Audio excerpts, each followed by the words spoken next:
Hello everybody, it's John Johnston from CornNation. I wanted to do a video this bye-week because I keep seeing these comments in social media, on our website, on Twitter, that if we fire Scott Frost, that nobody else will want to come coach at Nebraska. And keep in mind that I'm not implying that I want Scott Frost fired. I prefer that he figure this shit out so that so we don't have to go through a new coach and go through another 3-4 years of trying to figure out what's going on with the program. But I do want you to have a response to those people that keep saying that as if nothing, there's nothing good at Nebraska that anybody would come for. So number one, money and resources. Nebraska is number 19 in revenue. I thought it was higher than that, but you know, it's still a good chunk of change. Nebraska's athletic department is one of the best well-run athletic departments in the nation. We make money from our athletic department. We don't have to do student fees. We don't have to rely on state money. I've talked to many people around SB Nation over the years about athletic departments they have to deal with. And trust me, the people who run Nebraska's athletic department are doing a very good job. So money and resources, we're starting there. We have them. A lot of people don't. I know there's the biggest con and the biggest knock against Nebraska is the lack of population for recruiting. You know, we don't have a big population. We're not Texas, we're not Florida, we're not California, and we're not Ohio. But anybody who would be a good coach would be able to recruit at Nebraska. And we'd have history, we have tradition, and those things don't mean a lot right now because it's been 20 years, but we have the next best thing that attracts those recruits, and that is an immense fan base. Think about the spring game. How many other fan bases or programs around the nation get the massive amount of people to their spring game that Nebraska does? Almost nobody. And that's pretty impressive on recruits and people because they get to come in there and they get to see that, yeah, they're going to get played and they're going to get to play in front of massive screaming crowds, which is why we need to stick together and we need to keep going to the games even though we hate them sometimes. I know that there's this complaint. People are like, we have a delusional fan base. We're all crazy. Nobody wants to come coach for a delusional fan base. What a lot of shit. You know, I'll tell you what. People say this because they don't pay attention to anything else going on in the world. Go out to Twitter, if you're on Twitter, and find an account called Message Board Geniuses. And follow them. And they regularly post message board content from fan bases around college football. And it's very amusing and it's very fun. To see that, yes, people are even crazier than Nebraska fans. And I know we're hard to deal with sometimes because it's like dealing with your own family. But go out there and look at other families for a while and you'll find that, yes, they're just as nutty as we are. And sometimes we didn't throw shit all over the field. Tennessee threw shit all over the field. Somebody threw a full French bottle of French mustard. Who does that? We don't do that kind of shit. You think we're delusional? What the hell? The other complaint is we keep firing coaches.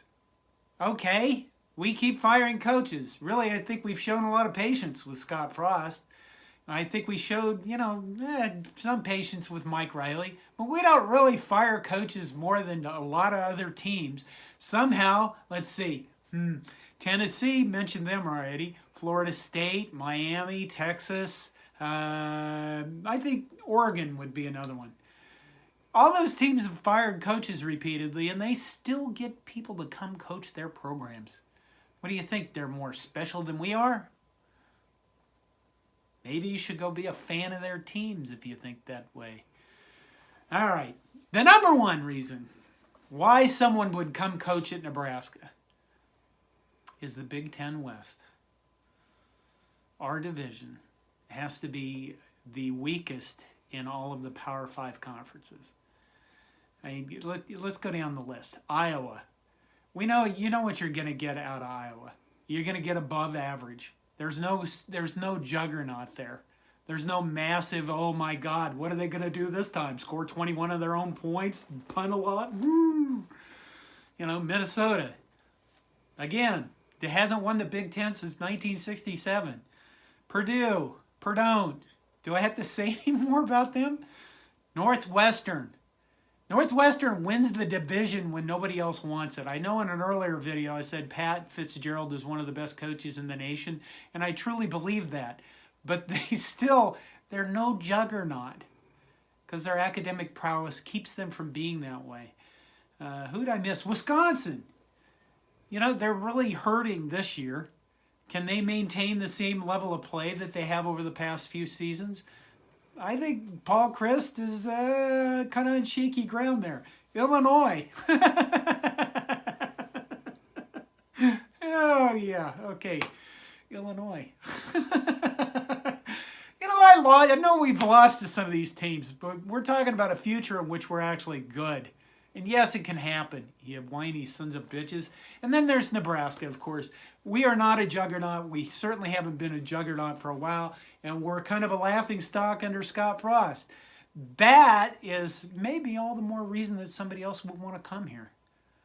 Because keep in mind, when coaches want to go coach at a place, what they want to be is as successful as they possibly can be. So they look for opportunities. And I know there's this attitude that you could just throw money at a coach and they'll come here, but I would say that most of them probably aren't into it for the money as much as they are in it for their ego.